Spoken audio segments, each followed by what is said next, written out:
एक मित्र लिखते हैं, पिछली बार जिस सूत्र पर आपने बात की उसमें अष्टावक्र कहते हैं कि आत्मा साक्षी, सर्वव्यापी, पूर्ण, एक, मुक्त, चेतन, अक्रिय, असंग, इच्छा रहित एवं शांत है।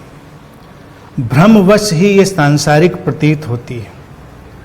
उन्होंने सीधे सीधे आत्मा का स्वरूप बताया है, पर ऐसा हमारा अनुभव नहीं है कि ये हमारे स्वरूप की बात हो रही है। निश्चित ही ऐसा भ्रम की वजह से है, पर इस भ्रम से हमें कैसे निजात मिले? आपको सुनते सुनते कुछ पल ऐसे भी हैं कि बात स्पष्ट हो गई, पर फिर वही भ्रम हमें घेर लेता है। अब ऐसा भी लगता है कि बात तो स्पष्ट ही है, फिर भी हमारी कंडीशनिंग की इतनी लेयर्स हैं कि जो चीज़ एक क्षण में हो सकती है वो समय के अंतहीन सिलसिले में अटक जाती है। हम ये भी नहीं कह सकते कि हमें नहीं समझ में आया, और हम ये भी नहीं कह पा रहे हैं कि हम जान गए। कहीं तो कुछ है जो हमसे चूक रहा है, कृपया कुछ कहें।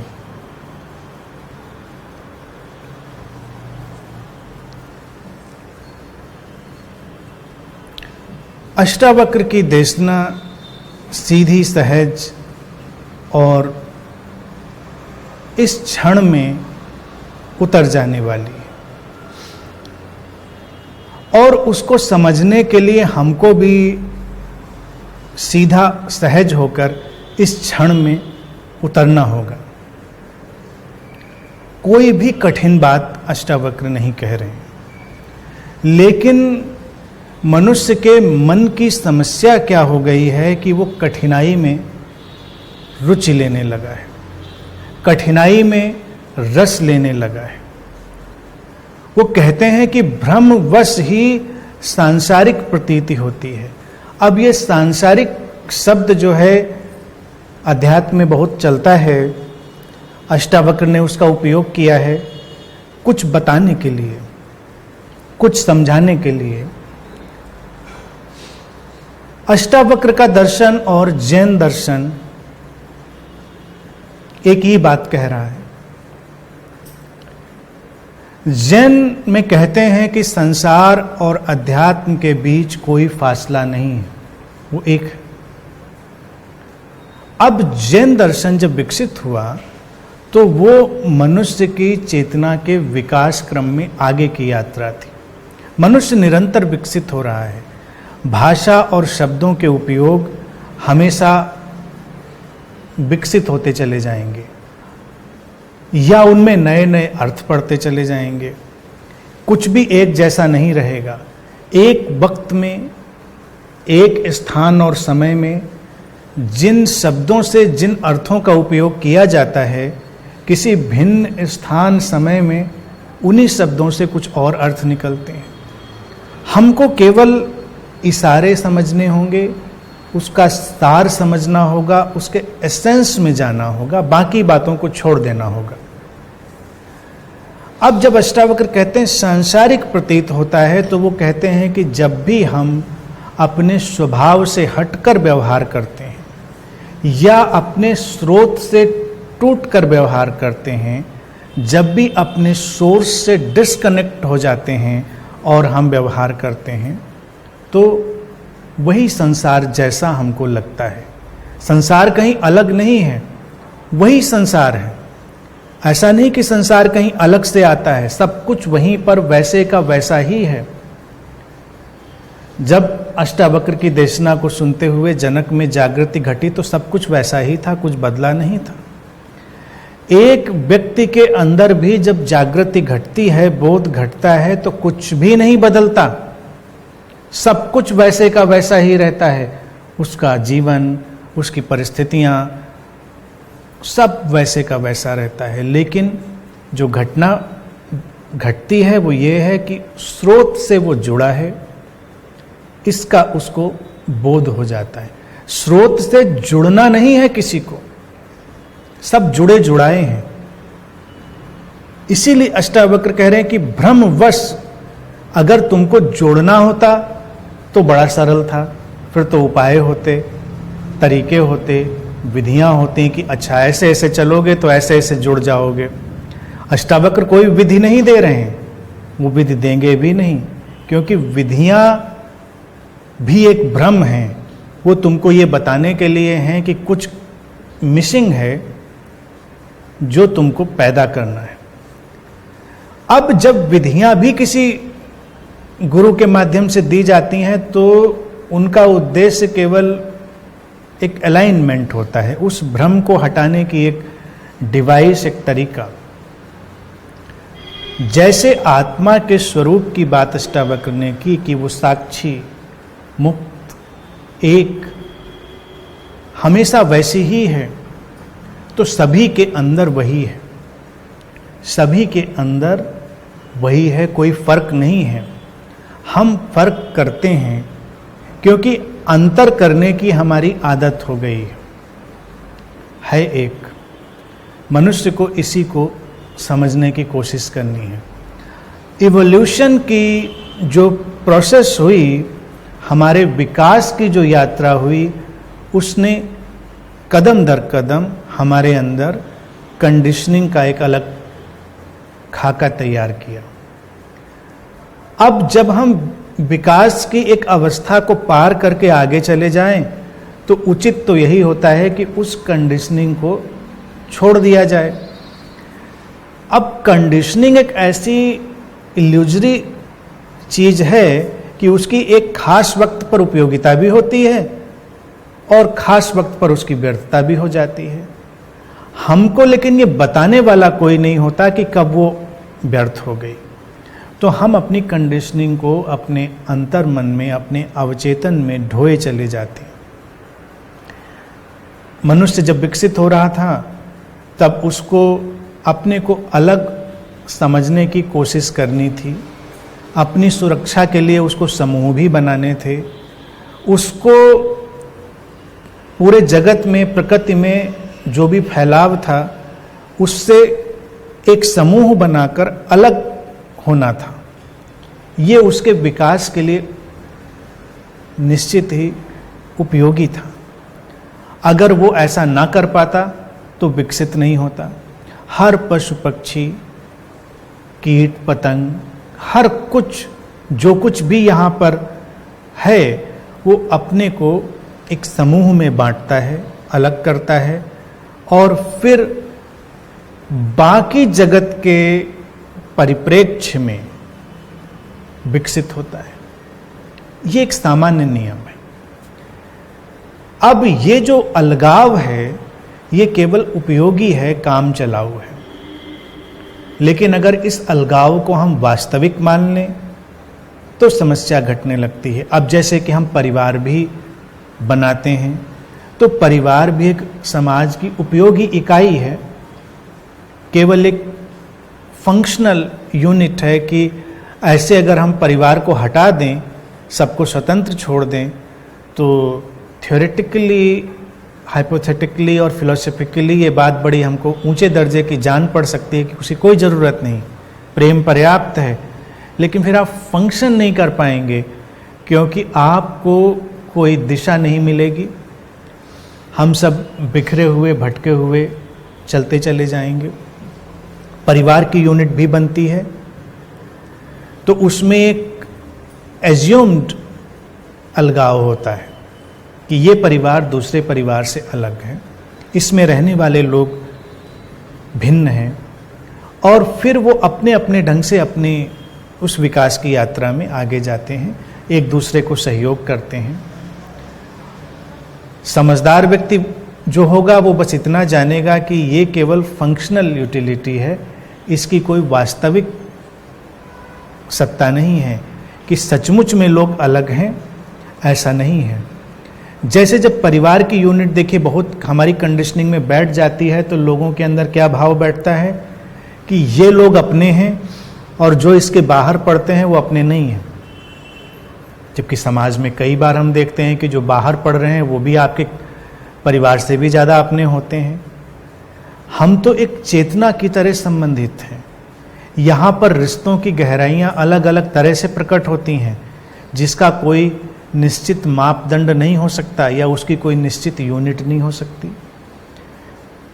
फंक्शनल यूटिलिटी और एक्चुअलिटी यानी कि जो उपयोगी काम चलाऊ व्यवस्था है और जो वास्तविकता है, इन दोनों के बीच भेद जानने से ये भ्रम टूटता है।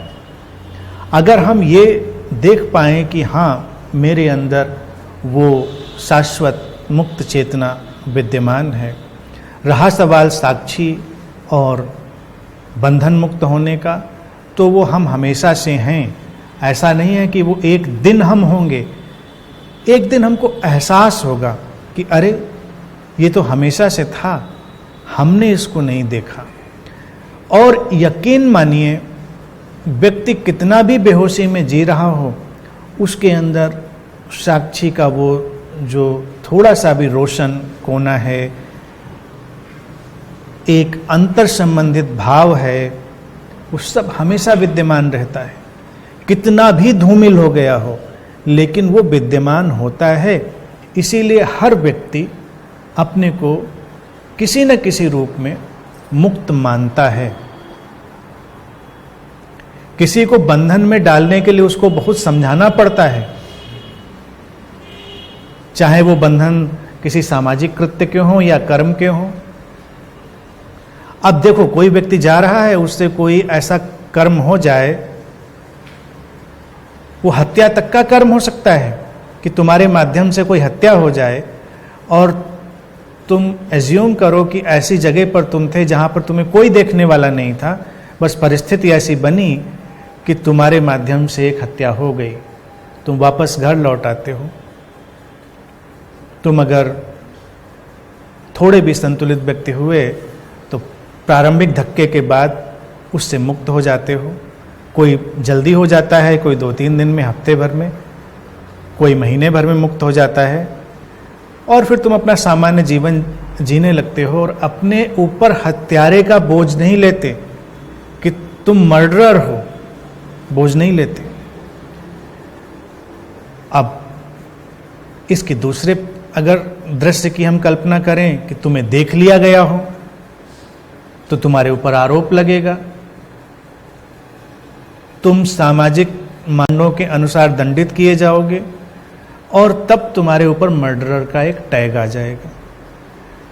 तब समाज भी तुमको मर्डरर मानेगा और तुम भी अपने को कहीं कमोबेश मानने लगोगे। दुख ज़्यादा बड़ा हो जाएगा। दुख इसलिए नहीं आया कि वो घटना विशेष से आया था, वो जो परिप्रेक्ष्य से आया था उससे आया है। यानी कि पहले घटनाक्रम में घटना तो हुई, फिर भी तुम्हारे अंदर एक कोई मुक्त जगह थी। बात समझें जो मैं बताना चाह रहा हूं। समाज का परिदृश्य बदलता रहता है और बहुत सारी चीज़ें बदलाव में आती रहती हैं, इंसान को वो छूती भी नहीं। अष्टावक्र की बातों को उन्हीं संदर्भ में देखें। जब जंगल थे, व्यक्ति जंगल में रह रहा था, तो शिकार करना, भोजन करना एक आम बात थी। तुम शिकार ही करते थे, भोजन करते थे, निर्दोष चित्त से, कोई उस पर भार नहीं था। फिर जब हम विकसित हुए, हमको ये पता चला कि शिकार करना उचित नहीं है, तो उसका अपराध बोध आने लगा। अपराध बोध के बाद जब थोड़ा सा और अभी आधुनिक वक्त में आए और जंगल के कानून बने, वाइल्ड लाइफ एक्ट बने, प्रोसिक्यूशन तैयार हुआ, तो वो अपराध कानूनी तौर से हो गया। यानी कि अब अगर आप उस विशेष पशु पक्षी का शिकार करते हैं तो आप कानूनन अपराधी माने जाएंगे और आप खुद भी अपने को अपराधी मानेंगे। कंडीशनिंग का अंतर हो गया। लेकिन पहले आप शिकार कर लाते, आप भोजन करते और आराम से आप अपना जीवन व्यतीत कर रहे होते।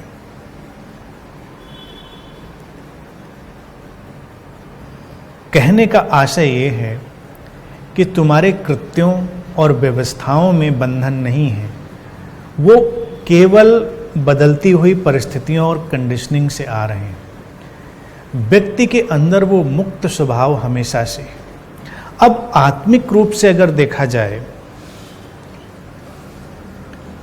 आत्मिक धरातल पर अष्टावक्र जैसे सद्गुरुओं की बातें तो करीब करीब प्रतिबंधित आध्यात्मिक साहित्य की श्रेणी में आती हैं, क्योंकि वो तो प्रारंभ से ही घोषणा करने लगते हैं कि तुम मुक्त हो, अखंड हो, साक्षी हो, लेकिन इसमें कोई रस नहीं है।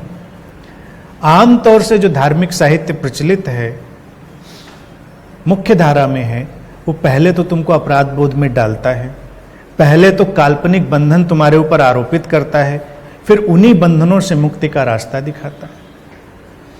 पहले तो तुमको भांति भांति से वो ये समझाता है कि तुम अज्ञान से भरे हो, तुमको बोध पाना है। अब तुमको लगता है कि बिल्कुल मुझे बोध पाना है, और अगर अभी तुमको झकझोर कर पूछा जाए तो ना तो तुमको ठीक ठीक ये पता है कि तुम क्या अज्ञान से भरे हो, और ना तो तुमको ठीक ठीक ये पता है कि जो पाना है वो क्या पाना है। इतने शब्द जो उपयोग कर दिया अष्टावक्र ने, अगर इनको समझाया ना जाए तो किसी के लिए उनका कोई मायने है? कोई मायने नहीं। लेकिन अगर उनमें अर्थ डाले जाएं, उनमें प्राण डाले जाएं, तो अष्टावक्र यही कह रहे हैं कि तुम वैसे ही हो। भ्रमवश, भ्रम शब्द को आज की तारीख में कंडीशनिंग से ही ट्रांसलेट करें। जो कंडीशनिंग है वही केवल तुमको वैसा देखने नहीं देती। अगर तुम वैसा देख सको तो फिर तुम मुक्त हो।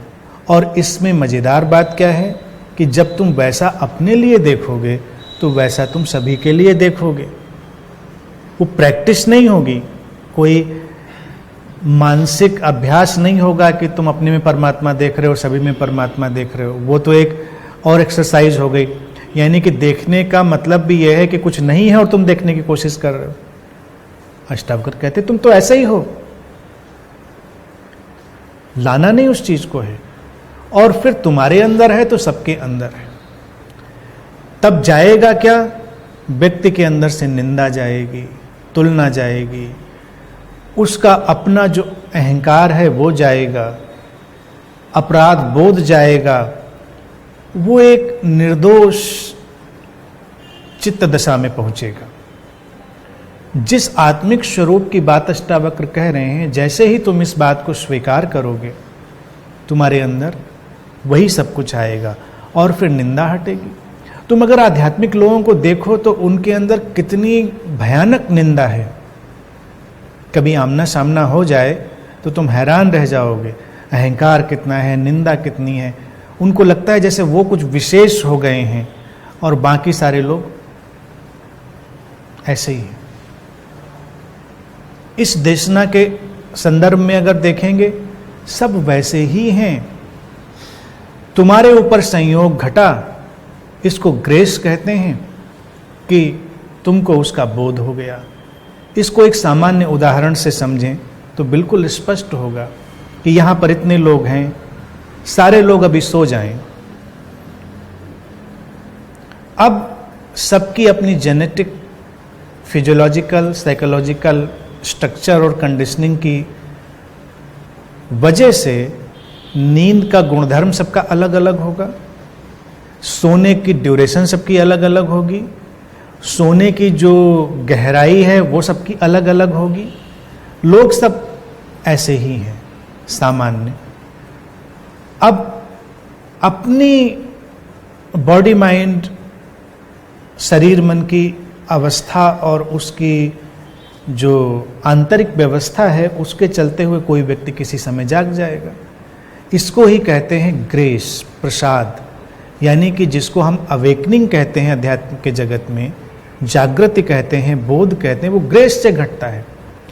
तुम्हारा सामान्य नींद से जगना भी एक ग्रेस ही है कि नहीं? कभी लगा इसको?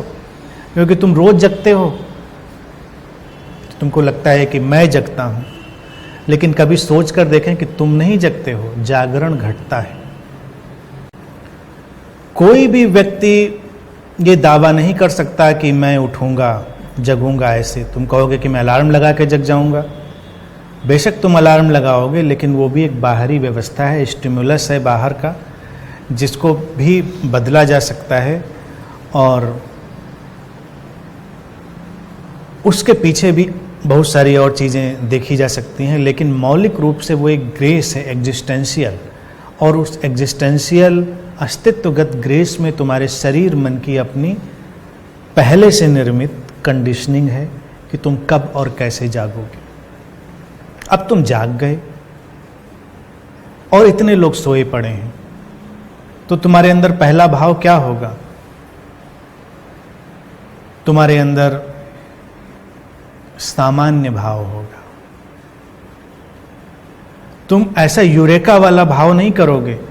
कभी ऐसा हुआ कि सुबह जाग कर तुमको यूरेका वाला भाव आया हो कि अरे मैं जाग गया और सड़क पर दौड़ गए हो? सामान्य रूप से उठते हो, सामान्य काम करते हो, जीवन अपनी लयबद्धता में आगे चलता है, कोई विशेषता नहीं। आध्यात्मिक जागरण भी ऐसा ही है। अष्टावक्र जिस आत्मिक स्वरूप की बात कर रहे हैं उसका बोध भी वैसा है। जो लोग तुम्हारे सामने अब सोए हुए हैं वो भी अपने अपने कंडीशनिंग के हिसाब से धीरे धीरे जागेंगे। तुम अपने जागने की वजह से उनको कम नहीं समझोगे और वो कम है भी नहीं। जो तुम्हारे सामने सोया है वो तुमसे किसी मायने में कम नहीं है। जितने तुम कंप्लीट हो, जितने तुम परिपूर्ण हो, उतना ही वो परिपूर्ण है। बस एक अस्तित्वगत पर्दा है नींद का, जिसमें उसने कुछ नहीं किया है।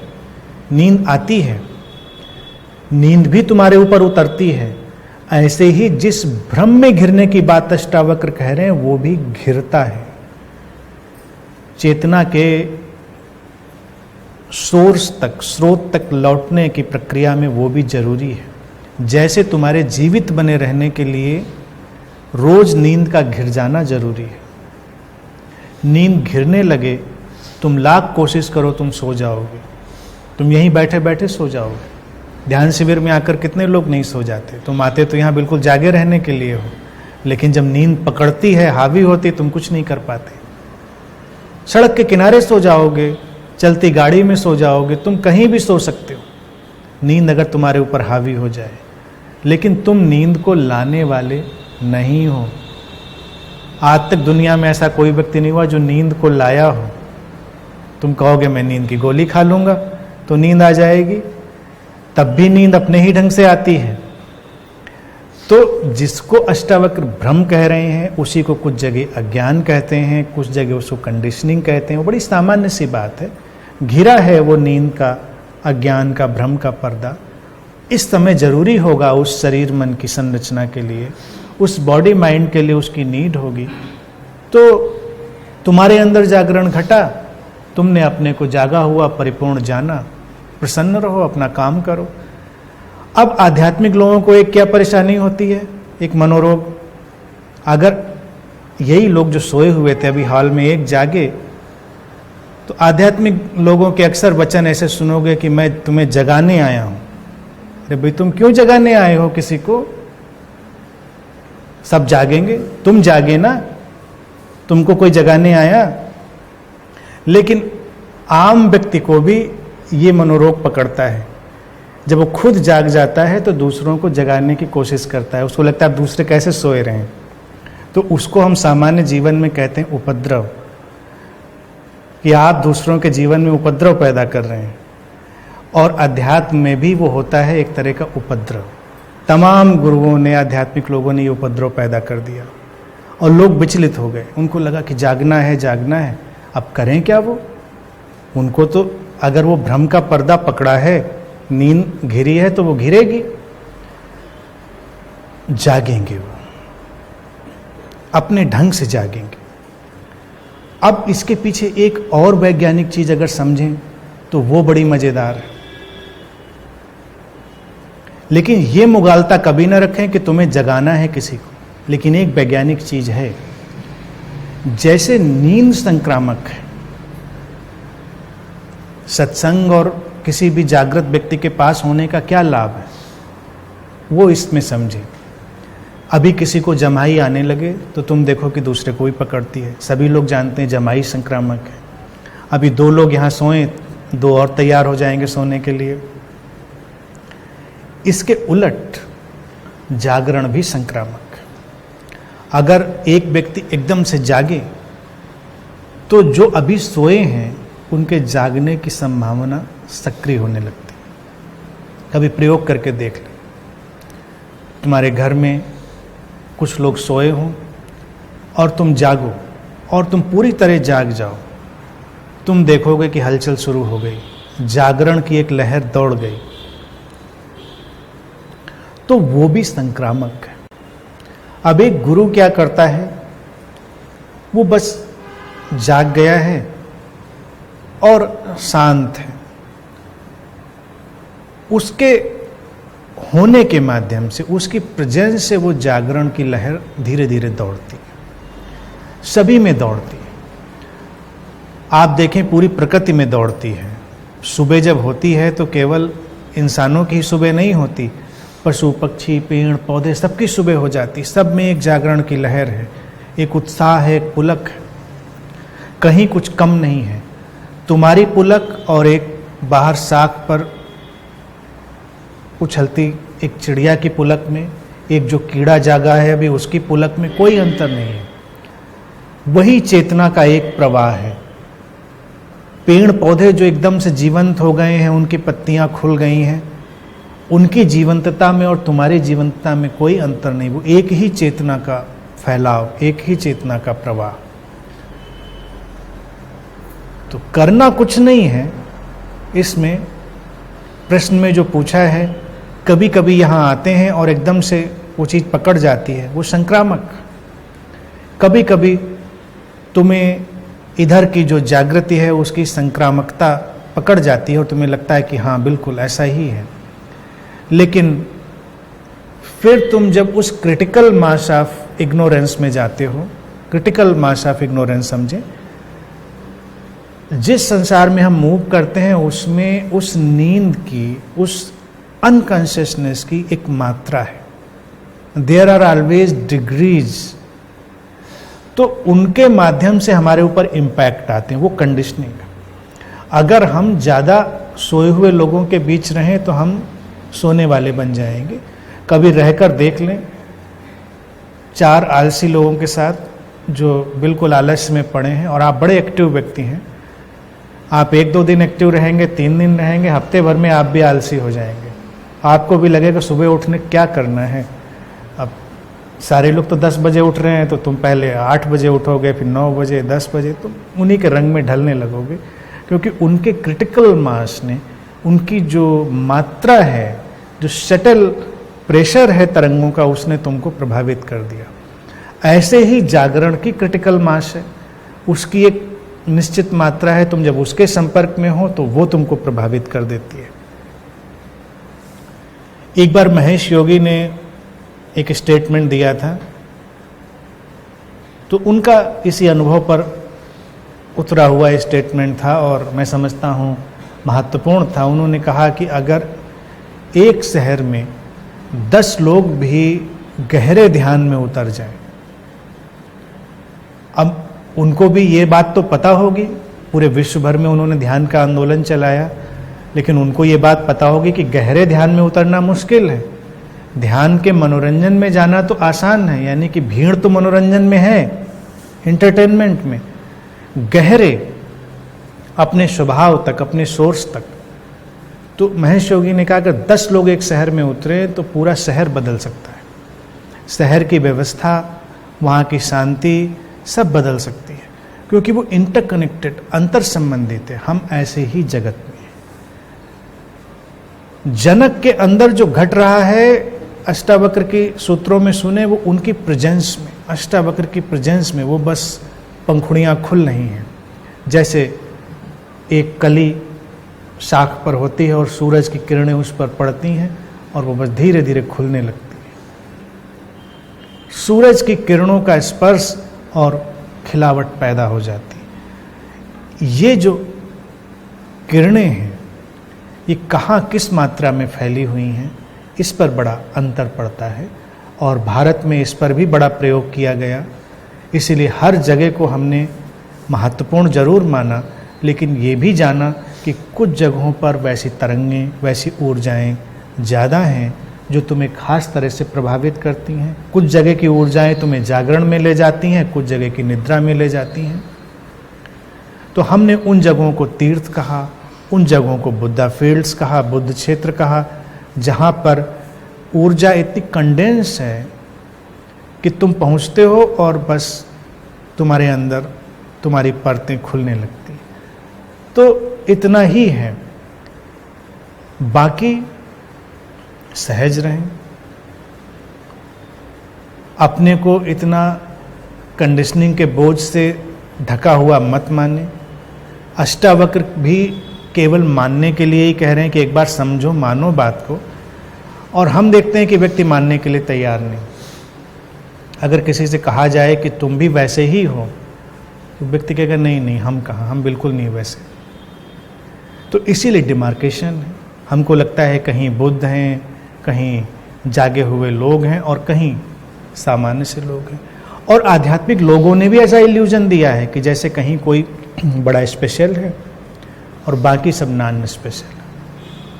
अस्तित्व में ऐसा बिल्कुल भी नहीं है, सब ऐसा ही है। एक ही चेतना अलग अलग रूपों से बहती हुई, अलग अलग ढंग से बहती हुई, इस क्षण में अपनी पूरी परिपूर्णता में है। क्या हमको कभी लगता है कि वो चेतना जब एक पत्ती से भी गुजरी तो उसकी परिपूर्णता में कोई कमी है? प्रकृति में तो हमको लगेगा कि नहीं है, हम कन्विंस होंगे इस बात से।